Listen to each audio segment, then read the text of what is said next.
Es imposible arreglar, dijo la millonaria, cuando el pobre mecánico resolvió el...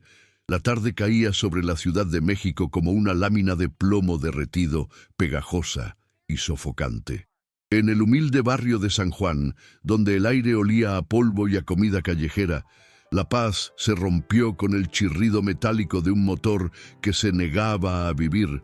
Un Porsche negro, tan brillante que parecía una mancha de petróleo sobre el asfalto gastado, se había detenido por completo, su silencio más ruidoso que en cualquier estruendo. Dentro, Valquiria Santarém, una de las empresarias más poderosas de la industria textil, sentía cómo el control que tanto valoraba se le escapaba entre los dedos. Sus uñas, perfectamente cuidadas, tamborileaban con furia sobre el volante de cuero, mientras una gota de sudor le recorría la sien, arruinando su impecable maquillaje. 3 concesionarias, las más exclusivas de la ciudad, le habían dado el mismo veredicto, irreparable, un fallo electrónico complejo, una pieza descontinuada, una excusa diferente cada vez, pero el resultado era el mismo. El auto, un capricho recién adquirido, era ahora una escultura inútil de $1 millón.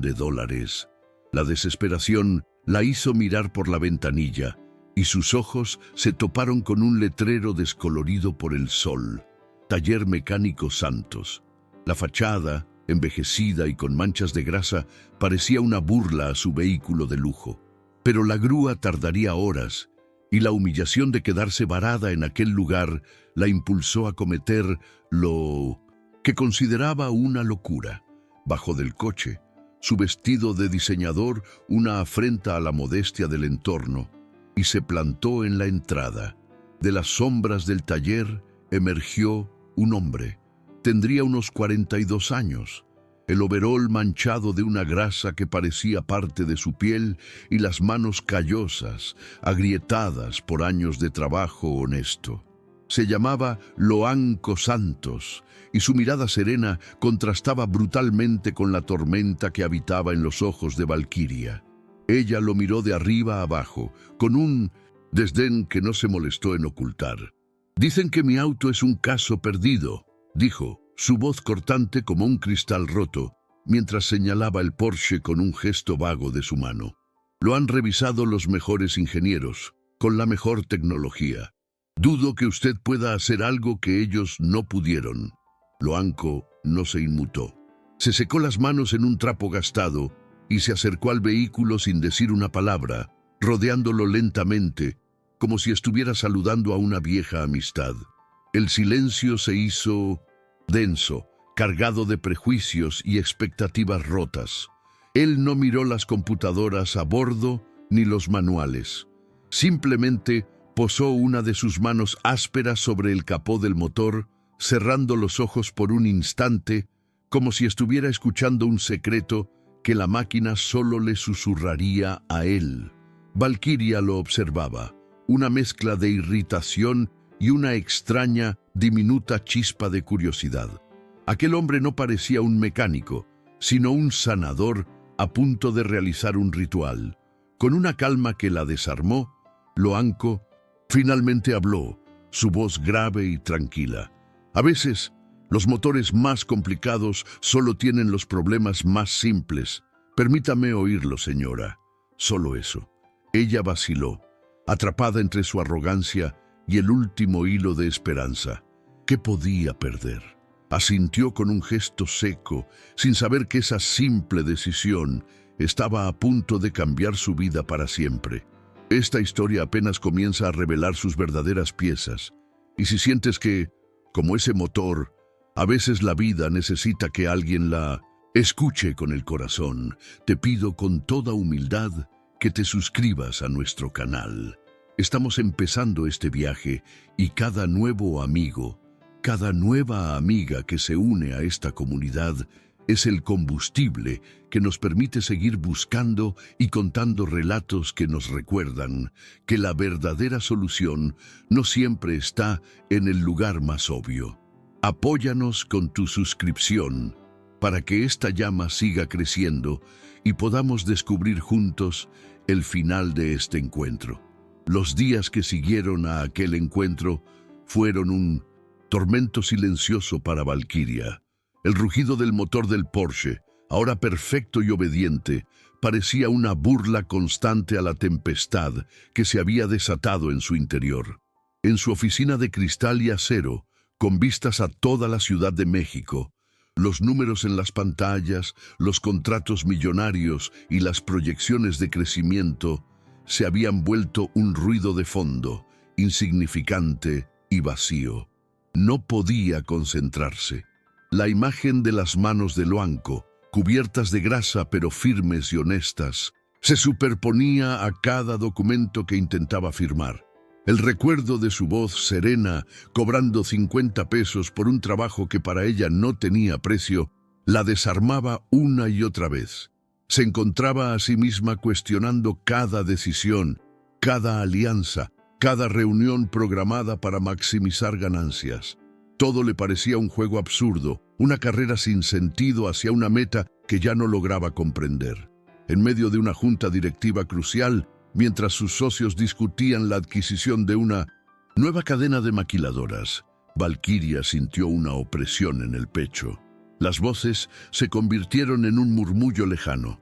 Vio los rostros de hombres poderosos, con trajes caros y sonrisas calculadas, y por primera vez en su vida, no sintió admiración ni respeto, sino un profundo vacío. Sin dar explicaciones, se levantó de la mesa, tomó su bolso y caminó hacia la salida, dejando tras de sí un silencio de estupefacción. Conducía sin rumbo fijo, pero sus manos, como si tuvieran voluntad propia, la llevaron de regreso a las calles estrechas y bulliciosas del barrio de San Juan. Estacionó a una distancia prudente y observó el taller de Loanco desde la seguridad de su auto. Lo vio salir con una sonrisa, arrodillarse junto a un viejo bocho azul y hablar con una anciana de rebozo y andar cansado. Sus gestos eran pacientes, sus palabras parecían un bálsamo.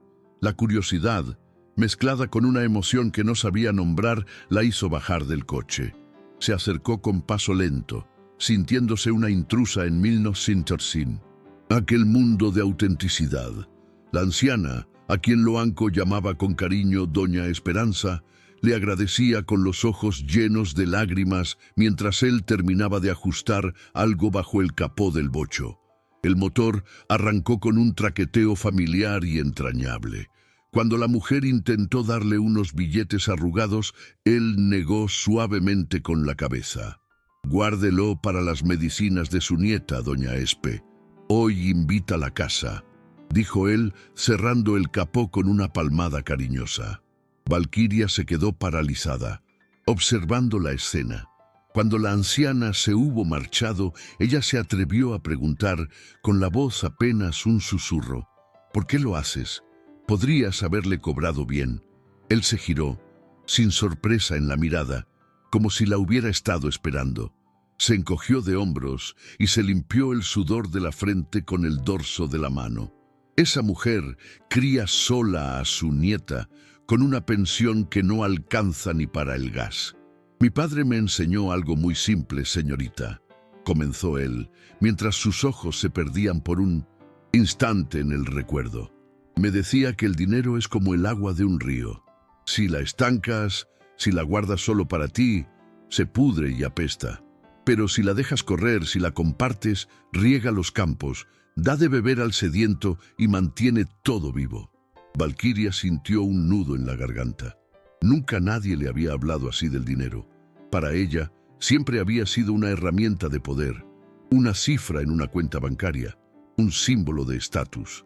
La sencillez de aquella metáfora la golpeó con la fuerza de una verdad olvidada.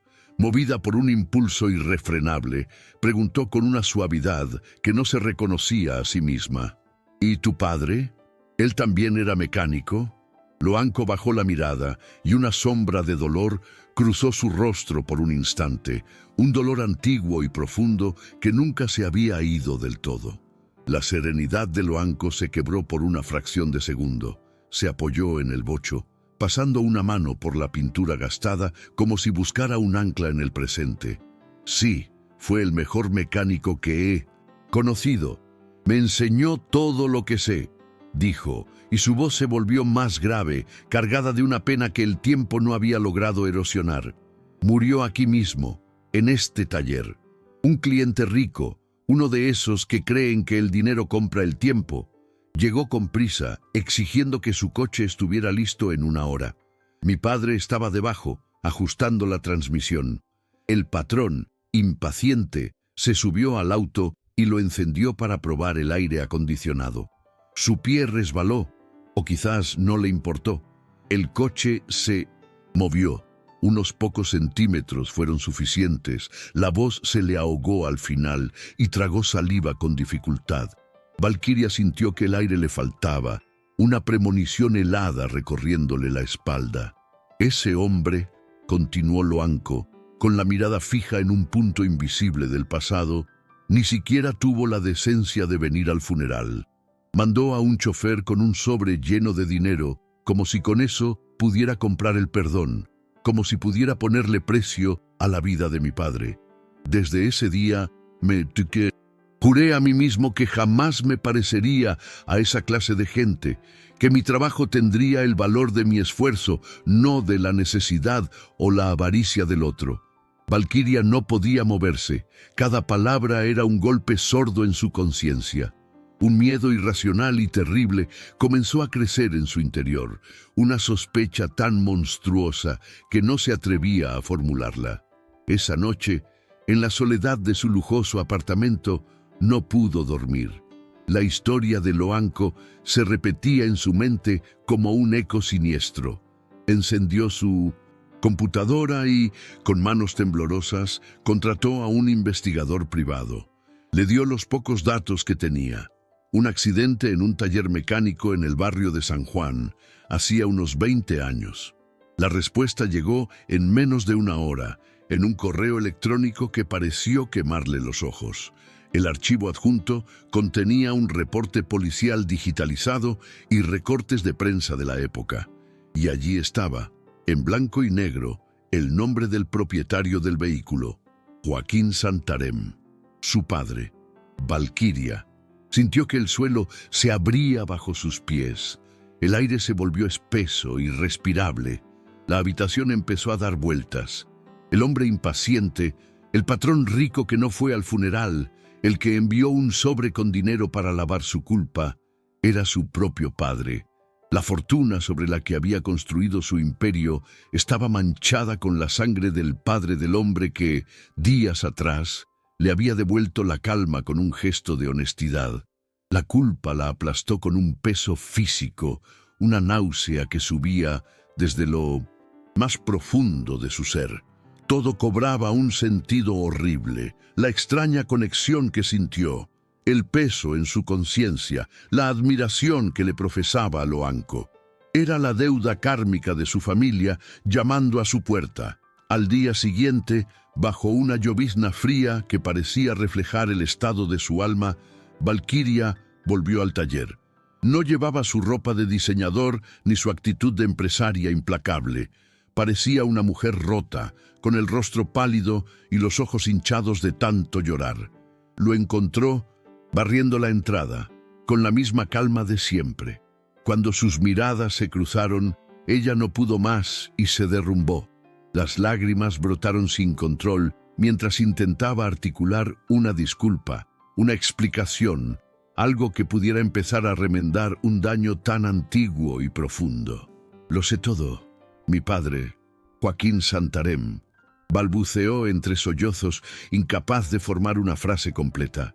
Él dejó la escoba a un lado, se acercó y en lugar de la furia o el reproche que ella esperaba, vio en sus ojos una compasión infinita.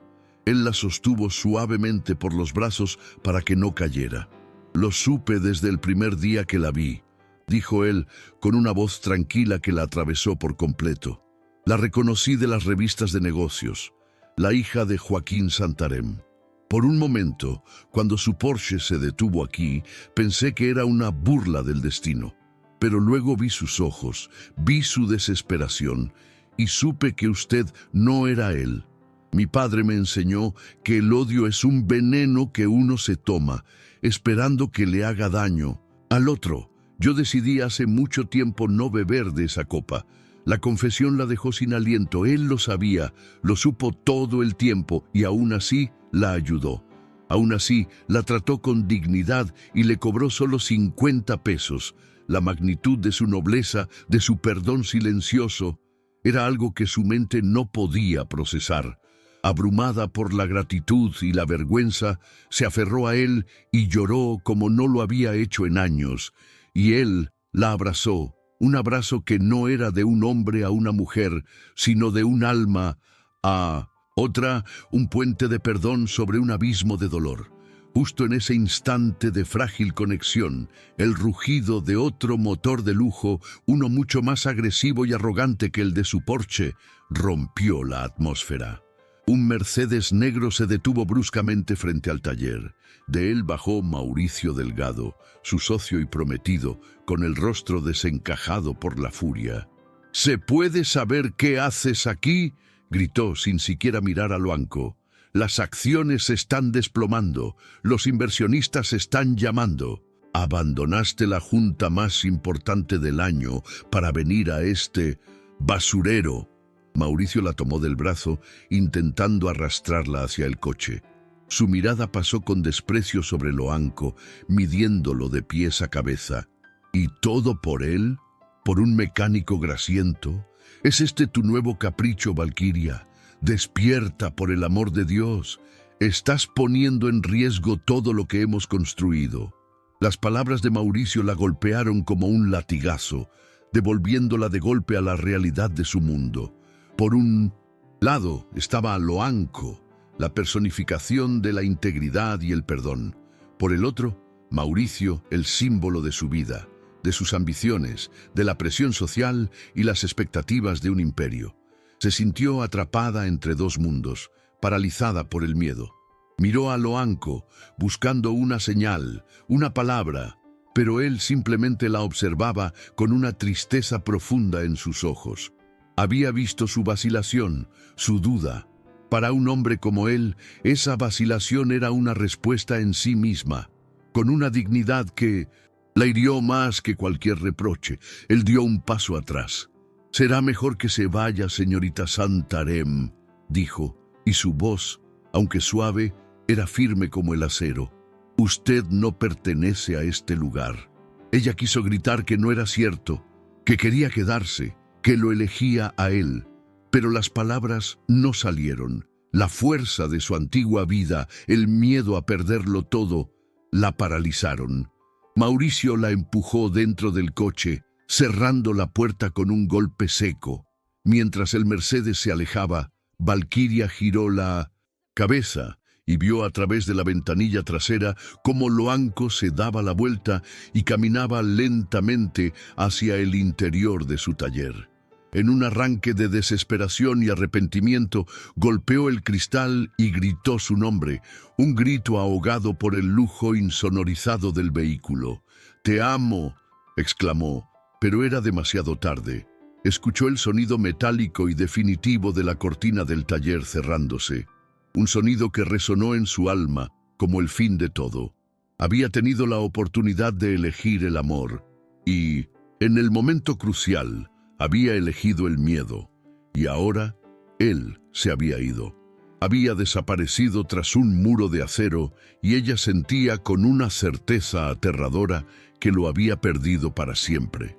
Valquiria condujo durante horas, con el corazón martillando contra sus costillas, siguiendo el rastro de un mapa dibujado en una servilleta por Doña Esperanza.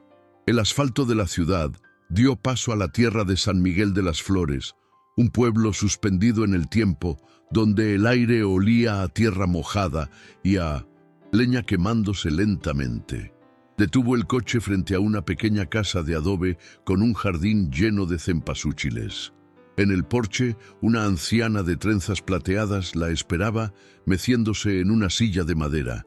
Era la abuela de Loanco. Sus ojos, profundos y serenos, la examinaron sin una pizca de juicio, pero con una pregunta silenciosa que pesaba más que 1000 palabras. La mujer mayor no se levantó, simplemente señaló con un gesto cansado hacia la silla vacía a su lado, una invitación a sentarse. El muchacho está atrás, arreglando el motor de la bomba de agua, dijo la anciana con una voz suave como el viento entre los maizales. Pero antes de que vayas, quiero que me respondas algo, niña de la ciudad. ¿Miras tus manos tan suaves? ¿Miras tu ropa tan fina? Estás acostumbrada a un mundo que aquí no existe. Dime, ¿dejarías todo eso por un hombre que solo sabe de grasa y de honor? ¿Estarías dispuesta a ensuciarte las manos no solo con aceite, sino con la vida real? La pregunta flotó en el aire, una prueba final que no se trataba de dinero, sino de alma. Valquiria tragó saliva, el nudo en su garganta casi la ahogaba, pero su respuesta salió firme, sin un ápice de duda. Señora, yo ya perdí todo lo que importaba por miedo a ensuciarme las manos. Ahora sé que el único lujo que no puedo permitirme perder es a él, contestó, y en sus ojos no había arrogancia, solo la claridad de quien ha visto el abismo. La anciana sonrió por primera vez, una sonrisa arrugada y llena de sabiduría. Asintió lentamente y señaló con la barbilla hacia un pequeño cobertizo de lámina al fondo del patio. El sonido metálico de una herramienta golpeando un motor llegaba desde allí, un ritmo familiar que hizo que el corazón de Valquiria se acelerara. Caminó con pasos temblorosos, sintiendo el polvo del camino pegarse a sus zapatos caros, y cada paso era una renuncia a su vida anterior. Lo encontró de espaldas, inclinado sobre un motor viejo, con la misma concentración y serenidad que le había mostrado en su taller. La luz del atardecer se filtraba por las rendijas del techo, iluminando el polvo que flotaba en el aire. No se había percatado de su presencia hasta que ella susurró su nombre.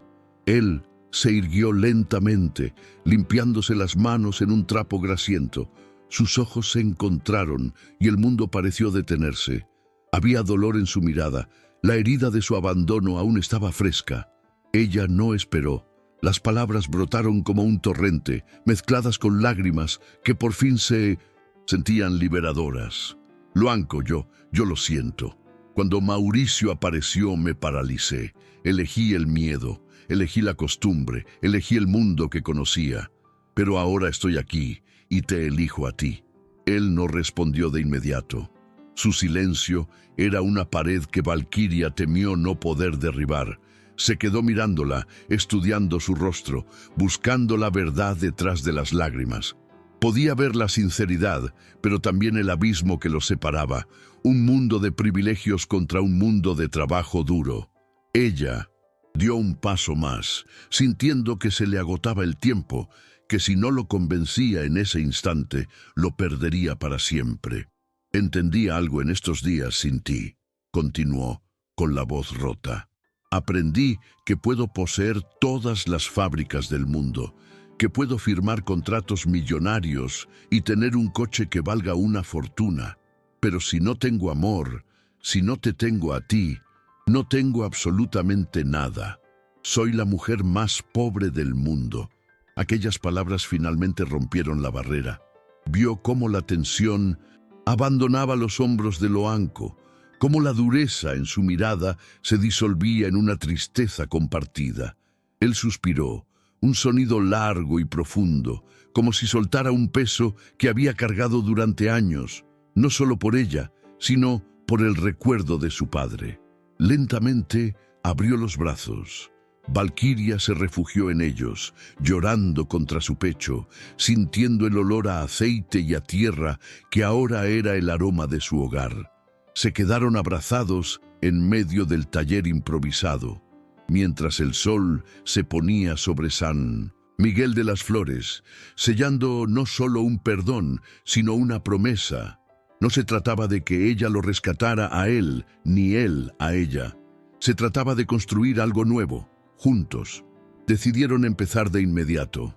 Valquiria, usando su experiencia, propuso abrir una pequeña filial de su empresa textil en el pueblo, no como un acto de caridad, sino como una inversión genuina para generar empleos dignos para la gente de San Miguel. Loanco, a su vez, decidió transformar el taller de su padre en una escuela gratuita para jóvenes mecánicos, enseñándoles no solo a reparar motores, sino a hacerlo con la honestidad y el respeto que él había aprendido. Su vida se convirtió en un puente entre dos mundos. Dividían su tiempo entre el bullicio de la Ciudad de México y la calma del campo, demostrando que el equilibrio era posible. Ella aprendió a disfrutar de un café de olla en el porche tanto como de una cena en el restaurante más lujoso. La élite mexicana, por supuesto, no tardó en criticar su relación. Los susurros en los clubes sociales y las revistas de sociedad la tildaban de loca, de haber caído en un capricho exótico. Pero a Valquiria ya no le importaba. Había descubierto una fortaleza interior que no dependía de la aprobación de nadie. Incluso Mauricio, su ex prometido, tuvo que admitir la verdad un día que se la encontró en una junta de consejo. «No sé qué te hizo ese mecánico», le dijo bajando la mirada, «pero te convirtió en una mejor empresaria. Ahora tienes corazón, y eso, curiosamente, te hace más implacable en los negocios». Era el reconocimiento de que su transformación era completa, profunda y real. Meses después, se casaron 2 veces. La primera fue una ceremonia civil discreta en un juzgado de la Ciudad de México, con solo unos pocos amigos presentes. La segunda fue una misa humilde en la pequeña iglesia de San Miguel de las Flores, organizada por toda la comunidad. El pueblo entero celebró con ellos, con comida, música y una alegría genuina que el dinero no podía comprar. El viejo sacerdote del pueblo, con una sonrisa bondadosa, dijo durante la ceremonia: «Hoy no celebramos una unión de fortunas ni de apellidos. Hoy celebramos el milagro de 2 corazones que aprendieron a perdonar, y al hacerlo, encontraron el camino de vuelta a casa, el uno en el otro». Durante los votos, mirándose a los ojos, sus palabras sellaron su historia. «Llegué a tu taller con un coche quebrado», dijo Valquiria, con la voz temblorosa por la emoción, «pero la que estaba rota por dentro era yo. Tú, con tu paciencia y tu bondad, reparaste piezas que ni siquiera sabía que tenía dañadas». Loanco tomó sus manos, sus palmas ásperas contra la suavidad de las de ella. «Y tú me enseñaste que perdonar no es un acto de debilidad, sino el único camino hacia la libertad. Me liberaste del peso del pasado y me diste un futuro que nunca me atreví a soñar». El tiempo pasó, tejiendo su nueva vida con hilos de amor y propósito. 1 año después de la boda, Valquiria dio a luz a una niña, sana y de ojos curiosos. La llamaron Esperanza, en honor a la anciana del bocho blanco que, sin saberlo, había sido el primer puente entre sus 2 mundos. La pareja crió a su hija entre el campo y la ciudad, enseñándole el valor del trabajo manual y la visión de los negocios, la importancia de un abrazo sincero y la estrategia de un buen contrato. Sus proyectos sociales crecieron y la pequeña fábrica en San Miguel se convirtió en un modelo de comercio justo, mientras que la Escuela de Mecánicos de Loanco formaba a los mejores técnicos del país. Años más tarde, una tarde polvorienta muy parecida a aquella en la que todo comenzó, una joven llegó al taller de San Miguel de las Flores. Estaba al borde de las lágrimas, con las manos en la cabeza, mirando el motor humeante de su viejo coche. «Es inútil», le dijo a Loanco, que ahora lucía algunas canas pero la misma mirada serena. «Ya lo han visto 3 mecánicos. Me dijeron que es imposible de arreglar». Loanco se secó las manos en un trapo y sonrió con esa calma que había desarmado a una millonaria años atrás. Se agachó para mirar el motor y, sin levantar la vista, respondió con una voz suave pero firme: «Señorita, la palabra imposible solo existe en el diccionario de los que se rinden demasiado pronto». En ese momento, una niña de unos 7 años, con las trenzas de su abuela y los ojos decididos de su madre, se acercó a la mujer angustiada. Llevaba en sus manos un pequeño coche de hojalata. una réplica del viejo auto de su padre. Se lo extendió a la desconocida y le dijo con una seriedad infantil que contenía toda la sabiduría de su historia familiar: «No se preocupe. Mi papá dice que todo funciona con amor». Y así, con la sencillez de una niña que entiende el lenguaje del corazón, la historia de Loanco y Valquiria nos recuerda que las reparaciones más importantes no se hacen con herramientas, sino con actos de fe, perdón y humanidad. Gracias por habernos acompañado hasta el final de este relato, por permitirnos entrar en sus hogares y en sus vidas a través de esta ventana. Nos llena el corazón saber desde qué rincón del mundo nos escuchan y qué parte de esta historia resonó más fuerte en ustedes. Por favor, déjenos un comentario contándonos desde dónde nos acompañan y qué sintieron con el viaje de estos dos corazones que aprendieron a sanar juntos. Este es un canal que recién empieza, un espacio que construimos con mucho esfuerzo y cariño para ustedes, con la única misión de llevarles historias que inspiren y reconforten. Cada vez que le dan al botón de me gusta, cada vez que se suscriben y activan la campanita para no perderse ningún relato, nos están dando el combustible para seguir adelante. Si esta historia les tocó el alma y sienten en su corazón el deseo de apoyar un poco más, un simple gracias en los comentarios o a través del botón del corazón nos ayuda de una forma que no imaginan. Y si la comparten con un ser querido, estarán ayudando a que esta luz llegue todavía más lejos. Recuerden, siempre que, aunque a veces el camino se ponga difícil y el motor de la vida parezca fallar sin remedio, nunca estamos verdaderamente solos. Hay una fuerza inmensa en la bondad, en la humildad y en la fe que nos une, que nos repara silenciosamente desde adentro y nos permite volver a arrancar con más fuerza que antes. Que la paz y la esperanza los acompañen en cada paso de su jornada, iluminando sus días y dándoles la certeza de que siempre hay un nuevo amanecer esperando. Nos encontramos muy pronto en la próxima historia.